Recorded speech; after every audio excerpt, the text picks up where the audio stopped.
We are going to have a panel conversation now that is looking at the issues of energy. And once again, Iceland is showing the way. Iceland has made remarkable progress with around 30% of its energy being completely geothermal, which is its most natural resource, as we all now know a lot more about than perhaps we did before we arrived here.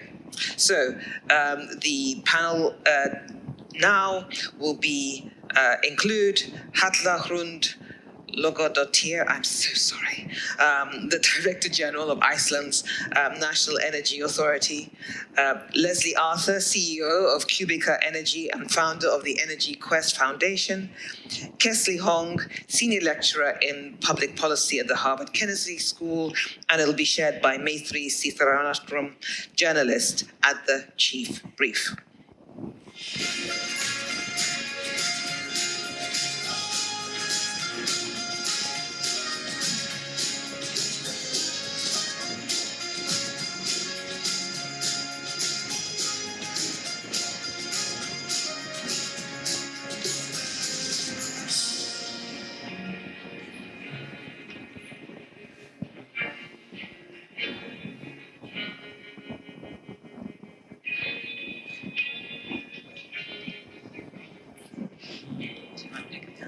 Sure.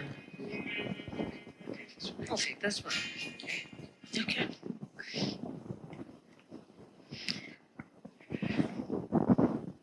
I'm guessing we can get started with a conversation that is really apt for where we are, considering the activity, the volcanic activity we can't stop talking about, that also powers this amazing country and all of the innovations here. So, Halla, I want to start off with a simple question. 16% of the workforce in the energy sector globally as made up of women is dismal. When you get into the leadership positions, it's even more dismal. It is an interesting facet when you look at IRENA's global report. We've heard the Reykjavík report, which is a little bit terrifying.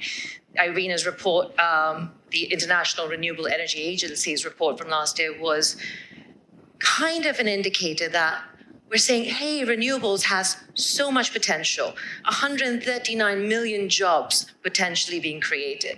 But if 16% of the workforce now is women, where the heck are we going to find the women to fill those jobs? So Iceland's led the way in many, many ways. Tell us what's worked, because I want to start this conversation off in a positive way. Examples of what's worked, what people can walk away with in their respective countries and say, hey, let's try that. Well, first of all, thank you so much, and how fantastic it is to be here with all of you.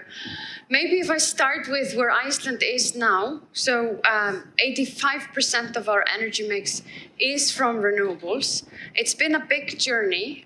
We started in the early 1900s and have reached that far. So when we're looking at closing the energy gap in Iceland, it's aviation, the shipping industry, and transportation. On land, where we come number 2 after Norway. We never like to lose for the Norwegians, so that's bad news. But, and Iceland's energy story is a success story in many ways. My favorite part is that it was really driven forward by entrepreneurship and the fact that it was about difficult political decision.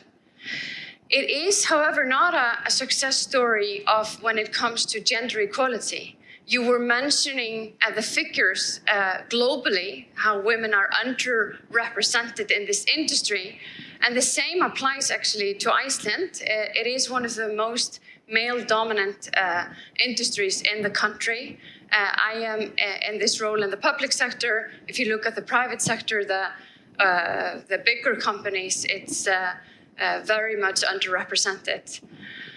So that is something that we must look at in terms of elevating the transition. And you asked about, what are some of the things that we should be focusing on? Well, we've seen in Iceland, we actually have one company that really made the decision on a CEO level. There was a CEO that came into power and he said, I'm going to change this in my company.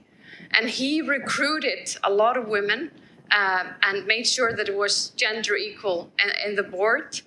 And that enhanced the pipeline and made sure that there was much more kind of senior level women that then have been taking positions in different sectors. So that's one of the action items, I guess, that has worked in Iceland for the success that we have had, is actually making sure that leadership in energy companies have a very clear vision of how they want to achieve equal standards within their operations. What didn't work then? Because the numbers have not really grown. So we've talked about what's worked, what's not worked.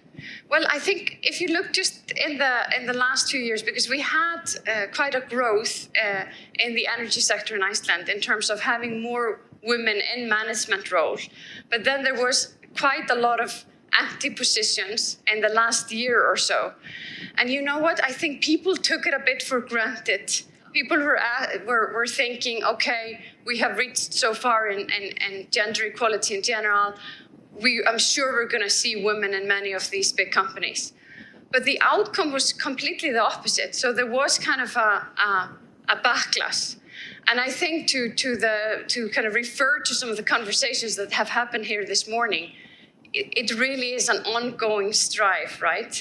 It really is an ongoing battle. And that is something that we must keep our eyes on the ball here. Never take your eye off the ball. And the ball is a slightly different one when we look at the African continent, Asia. We're still trying to play catch up at some point. When you look at the kind of conversations that will happen in a couple of weeks at COP, we're going to talk about responsible energy. We're going to talk about the gaps.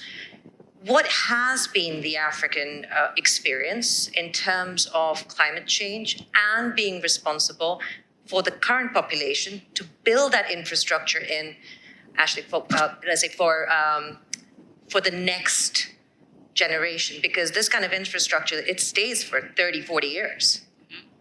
Okay, so when we talk about Africa, or the global south altogether, when we say responsible energy, it hits differently for us. It has a completely different meaning.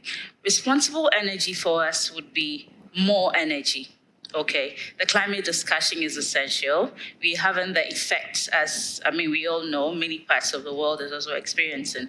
But for us, climate does not come above the energy discussion, because we have energy access issues, we have energy affordability issues, we have infrastructural deficit. So this is not the time for us to completely rally towards responsible energy in the sense of strictly renewables, because those fossil industries, or the industries that now we count as unacceptable energy, or the energy we're walking away from, is economic development for us. We still at step 1, 2, and 3, while the global north is far apart. So I think that we need bespoke strategies, bespoke climate policies for Africa and all of the global south, okay? That way we can be able to achieve targets realistically. This year at the UN Summit Week, with UNGA, we had we had a new strategy to work forward faster with an idea of achieving the global targets halfway by 2030. When we say forward faster, and you look at people who look like me or people in our regions, it means differently for us. So I think, to be very realistic, we should look at bespoke or specific strategies for us, else net zero would not mean much to us. Or those strategies will be set and our leaders will be forced to bring forward transition plans that would tend to be unrealistic. So if we look at it in the next few years, I think that we should pick particular aspects and then work differently towards targets that would favor us. So you have to build those very bespoke plans for developing countries. It's also the fact that energy insecurity impacts women in these regions far more. So how important and critical is it currently in the African continent, in your company, in the foundation that you run, to involve those voices? And how difficult is it to actually get people and policymakers to listen to those voices? How do you kind of bring the women in? Great. So naturally, as women, we are the nurturers. We are the ones who should be more empathetic and understand these issues better. So I'm very much excited that we have women leaders all over in this room, because our voices should hit differently, okay? The meanings that these issues are to us will be very different from how the men may understand it. In Africa now, though we are saying that climate should not be topical, we do admit that it affects us in all sectors, because energy is underlining all through. If you go to the agricultural sector, there are climate issues. For instance, in the country where I come from, in Ghana, there's been climate issues that has affected the periods with which farmers are going to plant, and when they're going to sow, when they're going to harvest. And food prices are skyrocketing because the rains did not come as expected. And we do not have those mechanisms that keep us from using traditional systems. Infrastructure is not in place. So climate hits us directly, and that's affecting health as well. You go to villages, rural areas, where we need basic energy to keep people alive. Okay, yes. So I'd say that responsible energy means differently to us. When it comes to women coming to the table, let's come to the table with value. It can be about, we just need to have more women on the table. No. Let's come to the table and have a voice. The voice that has a true impact, okay? Realistic impact, practical impact to the ground, not just at the highest levels where we're making political decisions. So yes, we need women on the table. We are the nurturers. We are the most empathetic. So let us make efforts to rally more and more women into the room. That way our voices can better be heard. Yeah. These energy issues can be addressed differently. So Lesley points out a really important problem that we have, getting these voices to the table that have experience rather than being there for the sake of being there. Voices that can bring a different perspective, cross-sectoral perspective. The impact is across our economies. So how do we do that in an industry that's already lost trust in terms of stakeholders, because the focus on the shareholder is so important? How do we include these voices in a really sensible way and rebuild trust as we transition? Sure, and I think Leslie's point about not just having increased numbers of women, but having women who are actually able to make a difference is incredibly important. And so we want to think about reframing or expanding the rationale for bringing women into the boardroom and into the senior decision-making positions. And so it's one thing to take a rights-based approach and say, for gender equity, we should have a quota and have a certain number of women on each board, but that's not necessarily going to change hearts and minds of the people who are already in power, who might look at newcomers as just getting there because they're filling a quota slot and not because they're bringing valuable perspectives to the table. And so it's important to accompany any kind of rights-based approach related to equity with a deeper interest-based approach, where we're actually doing the work of showing people that bringing greater female representation to boards and to top-level director positions is good for the company itself. So numerous studies show that companies with higher proportions of women on their boards outperform financially and have greater return to equity companies that have lower proportions of women on boards. But additionally, to help them understand, having more women on boards leads to much better decision-making, particularly related to risk, leads to increased corporate social responsibility, increased attention to the impact on communities, which can help make wiser long-term decisions, and also improved corporate social governance. In addition, the energy industry in particular is facing a world, as we can see, with increased threat due to climate change catastrophes, earthquakes here in Iceland, wars around the world, where we're responding to rapid change and rapid shocks.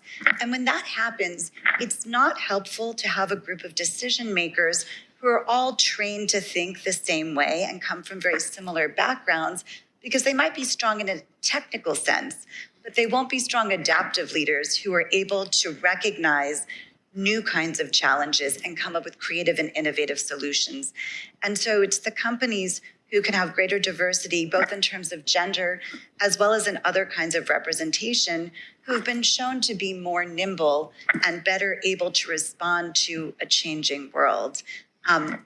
One further issue we face, though, in terms of wanting to bring in more women, is to think about how we're creating the pipelines to get there.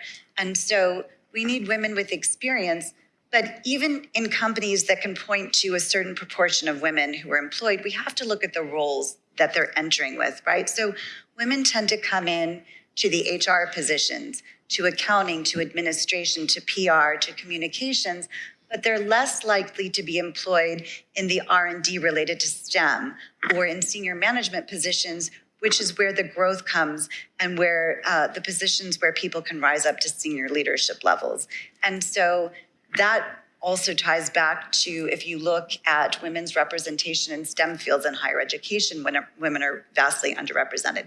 So we need to solve those pipeline issues of getting more women into STEM fields in terms of education, and then getting them the jobs in the companies that really matter, that are driving the change, that will allow them to stretch and grow and take on these senior management positions. Does that mean that we all need to just go back and relook at the industry, and when, for example, we're recruiting, we need to change up what we're recruiting for and the criteria that we go give our recruiting agencies, the wonderful companies we pay to go out and look for these amazing people that are going to be working in the industry?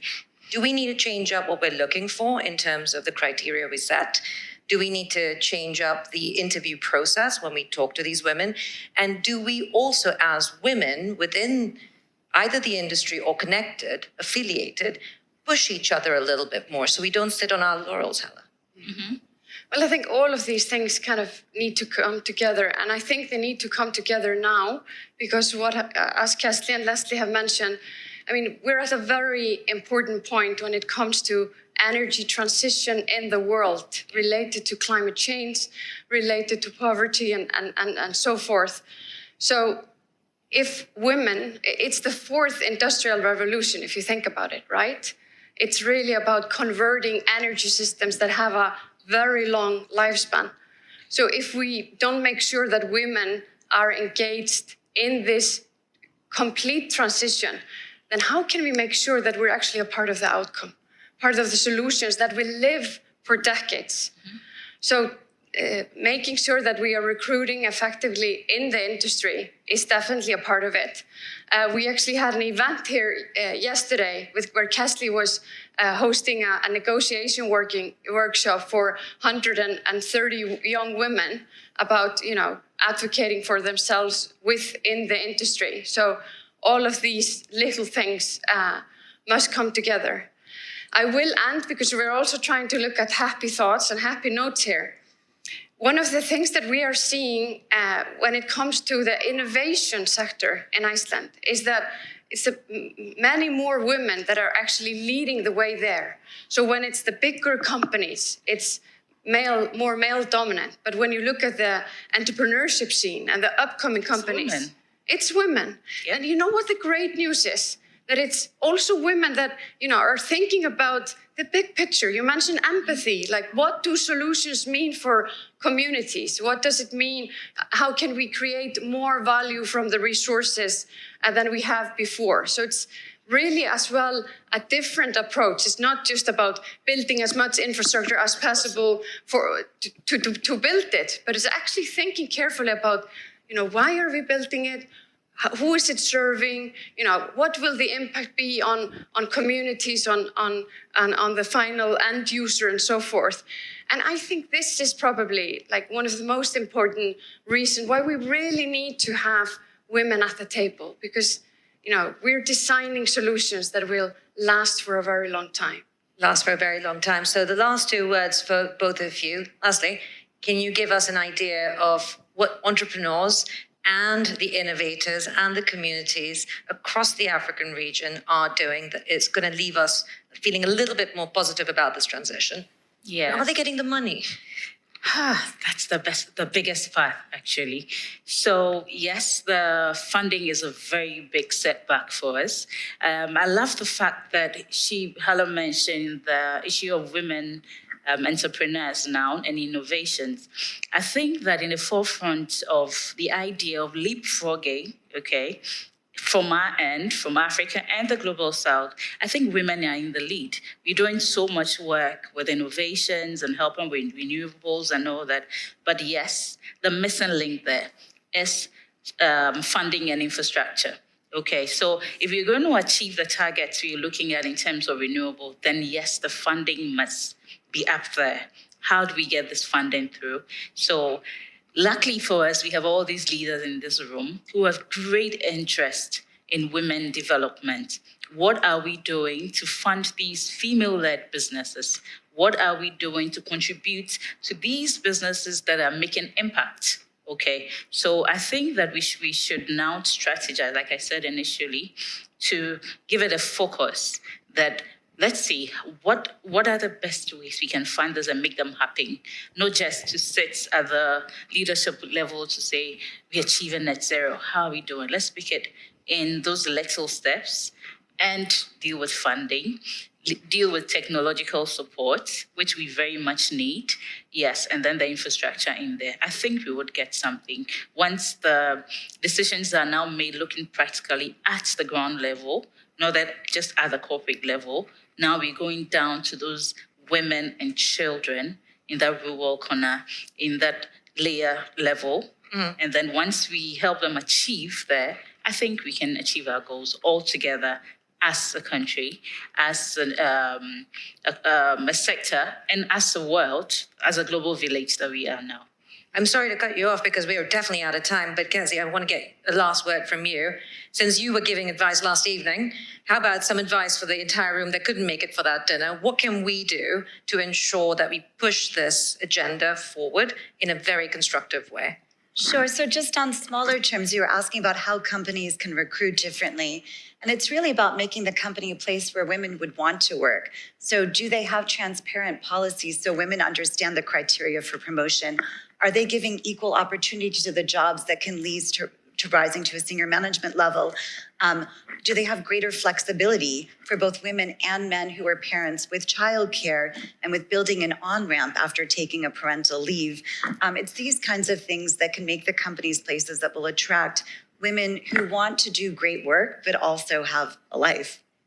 Well, I'm going to leave this conversation feeling a little bit more positive, and the idea that you mentioned in the green room that we need to kind of yell at each other when we hear about a job and say, go for it, I'll back you. That's the first thing and that I can walk away with today, and knowing that we're changing hearts and minds about how we recruit. Start somewhere small and get somewhere big. Ladies, thank you very much. Thank you.